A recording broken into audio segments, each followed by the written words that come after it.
ꯃꯍꯥꯗꯦꯕꯇꯒꯤ ꯍꯧꯔꯒ ꯇꯂꯣꯏ ꯐꯥꯎꯕ ꯂꯝꯕꯤꯁꯤꯅ ꯀ꯭ꯔꯣꯁ ꯇꯧꯔꯤꯕ ꯈꯨꯟ 6 ꯃꯗꯨꯗꯤ ꯇꯉꯧ, ꯁꯤꯔꯥꯔꯈꯣꯡ, ꯇꯩꯅꯦꯝ, ꯐꯜꯂꯤ, ꯁꯣꯝꯗꯜ ꯑꯗꯨꯒ ꯇꯂꯣꯏ ꯑꯁꯤꯒꯤ ꯍꯦꯗꯃꯦꯟꯁꯤꯡ, ꯆꯦꯌꯔꯃꯦꯟꯁꯤꯡ ꯑꯗꯨꯒ ꯈꯨꯟꯖꯥꯁꯤꯡ ꯃꯌꯥꯝ ꯆꯪꯗꯨꯅ ꯀ꯭ꯂꯤꯟꯂꯤꯅꯦꯁ ꯗ꯭राꯏꯚꯁꯤ ꯄꯥꯡꯊꯣꯛꯇꯨꯅ ꯉꯁꯤ ꯅꯨꯃꯤꯠꯁꯤ ꯃꯍꯥꯗꯦꯕ ꯇꯂꯣꯏ ꯔꯣꯗꯀꯤ ꯂꯝꯕꯤꯁꯤ ꯀ꯭ꯂꯤꯌꯔꯦꯟꯁ ꯍꯧꯈ꯭ꯔꯦ꯫ ꯃꯔꯝ ꯑꯁꯤꯅ ꯑꯩꯈꯣꯏꯅ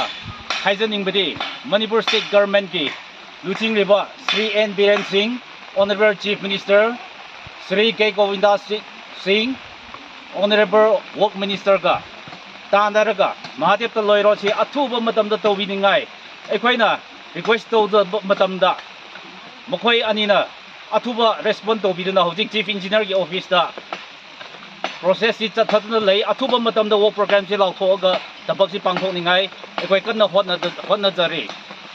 ꯑꯩꯈꯣꯏ ꯑꯦꯔꯤꯌꯥꯁꯤꯒꯤ ꯃꯔꯨꯑꯣꯏꯅ LM ꯕ꯭ꯂꯣꯛꯀꯤ ꯈꯨꯟꯖꯥꯁꯤꯡ, LM ꯕ꯭ꯂꯣꯛꯀꯤ ꯅꯤꯡꯊꯧꯁꯤꯡ, ꯚꯤꯂꯦꯖ ꯑꯣꯊꯣꯔꯤꯇꯤꯁꯤꯡꯗ ꯌꯥꯝ ꯅꯨꯡꯉꯥꯏꯖꯩ ꯍꯥꯏꯕꯗꯤ ꯄꯥꯜꯂꯤꯕ ꯁꯔꯀꯥꯔꯁꯤꯒꯤ ꯆꯤꯐ ꯃꯤꯅꯤꯁꯇꯔ ꯑꯣꯏꯔꯤꯕ శ్రీ N. Biren Singhna ꯍꯧꯈꯤꯕ December 20, 2021ꯗ ꯃꯍꯥꯛꯀꯤ ꯇꯤꯝ LM ꯕ꯭ꯂꯣꯛꯇ ꯂꯥꯛꯑꯒ ꯑꯦꯔꯤꯌꯥꯁꯤꯒꯤ ꯗꯤꯕꯦꯂꯞꯃꯦꯟ ꯁꯣꯟꯊꯔꯤꯕ ꯃꯌꯥꯝ ꯌꯦꯡꯁꯤꯟꯕꯤꯔꯒ ꯑꯗꯨꯗꯒꯤ ꯍꯦꯟꯗꯣꯛꯅ honourable works minister Shri K. Govindas Ji ꯖꯨꯂꯥꯏꯒꯤ ꯇꯥꯡ 3ꯗ 2022ꯗ ꯑꯃꯨꯛ ꯂꯥꯛꯑꯒ ꯑꯦꯔꯤꯌꯥꯁꯤꯒꯤ ꯏꯟꯐ꯭ꯔꯥꯁꯇ꯭ꯔꯛꯆꯔ, ꯑꯦꯔꯤꯌꯥꯁꯤꯒꯤ ꯂꯝꯕꯤ ꯊꯣꯡ ꯐꯠꯇꯕ ꯃꯌꯥꯝ ꯑꯩꯈꯣꯏ ꯑꯦꯔꯤꯌꯥꯒꯤ ꯅꯤꯡꯊꯧꯁꯤꯡ, ꯂꯨꯆꯤꯡꯕꯁꯤꯡꯗ ꯇꯥꯟꯅꯔꯒ ꯋꯥꯔꯛ ꯄ꯭ꯔꯣꯒ꯭ꯔꯥꯝ ꯃꯌꯥꯝ ꯍꯥꯞꯄꯤꯗꯨꯅ ꯑꯩꯈꯣꯏ ꯑꯦꯔꯤꯌꯥꯒꯤ ꯃꯔꯨꯑꯣꯏꯅ ꯎꯈ꯭ꯔꯨꯜ ꯗꯤꯁꯇ꯭ꯔꯤꯛꯀꯤ ꯋꯦꯁꯇꯔꯟ ꯁꯥꯏꯗꯇ ꯂꯩꯔꯤꯕ ꯇꯥꯡꯈꯨꯜ ꯑꯦꯔꯤꯌꯥꯁꯤꯗ ꯋꯥꯔꯛ ꯄ꯭ꯔꯣꯒ꯭ꯔꯥꯝ, ꯂꯝꯕꯤ, IVR, ꯊꯣꯡ ꯃꯌꯥꯝ ꯍꯥꯞꯄꯤꯗꯨꯅ over 50 crore पैसा सेंक्शन तौबीदना हौजिक थबक कन्ना सूरी अयाम्बा थबकसी 50% लोइसिनख्रबनी आदुना ngasi अखोई एरिया की मी मयामसिना याम नुंगाइबा ngasi गांधी जयंती नुमित असिदा अखोई थबकसी सुमिनरगा honourable chief minister Shri N. Biren Singh की लुचिंगबा मखादा अदुगा honourable work minister Shri K. Govinda ji की लुचिंगबा मखादा अखोई नुंगाइ हराउजबा अखोई पाउजेलसी फोंदोकजरी अदुगा लोइनना एरिया सिगी लंबी अमखत ओइरिबा महादेव तलॉय रोडसी ऑनरेबल वर्क मिनिस्टर ना स्टेट हाईवे डिक्लेयर तौबिगल लोइनना वर्क प्रोग्राम हापिरगा सेंटर स्कीम फंगनबा कन्ना तानरिबा अखोई सि खंगजै अदुना अदुगी मतंगदसु अखोई याम थागजली अदुगा हुजिकसु अखोईगी महादेव तलॉय रोडसी नेशनल हाईवे अपग्रेड तौननबा प्रोसेस कन्ना चथरी सिसु अथुब मतमद लोइसिलगा अखोई डबल लेन सेमनिंगाई कन्ना होनरी हाइबसी मयाम मणिपुर मचा मयामदा ngasi गांधी जयंती डे हाइबा नुमित पालाम पांथोप मतमसिदा सुमाइना फोंदोक जंनिंगे थैंक यू अखोईगी ऑनरेबल CM अदुगा ऑनरेबल वर्क मिनिस्टर मबानीदुना मीटिंग संगबीदुना अखोई तलॉयगा महादेव की रोड से अखोईगी सिरारखोंग की सेंडिनरी नंगबीनिंगाई अखोई खुंजा मयाम एरिया की निंगथौसिंग चेयरमैन सिंग लाक्तुना अदुगा अखोई खुनगी खुंजा मयाम थोरक्तुना हुजिक थबकसी सुबसी अमतंग मयामदा पाउदमजरी मरमदी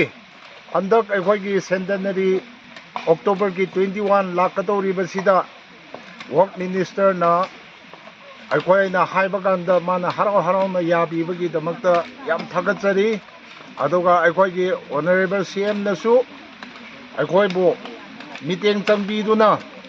वर्क मिनिस्टर ना याबीबा मतुंगदसु महाकना याबीबगीदमक्ता महाकबुसु यामना थागतजरी हाइबसी हाइजनिंगी अखोई लंबीसी याम सोथरबा लंबी अमा ओइना लेरे हुजिक मणिपुरदा अतोयरबसु अखोईगी इजिन इनाउगुमना अखोईना हाइजबगांदा याद्रे हाइबगांदा याबीबगीदमक्ता अखोई एरिया की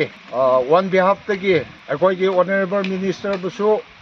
यामना नुंगाइबा फोंदोकजरी हाइबसी पाउदमजरी ngasi नुमित असि अखोई सिरारखोंग centre ओइना असिदगी थबक सुबसी हौजबनी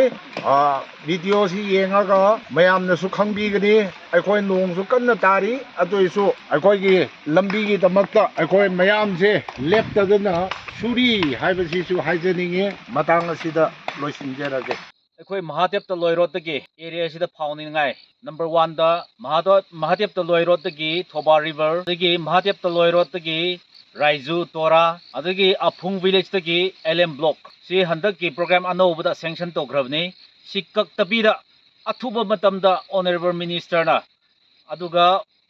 ekhoi respected chief engineer ki office na athuba matamda thabak si pangthok piraga thabak si hauningai haibase ekhoi area ki on behalf taki request tawjari. Thank you.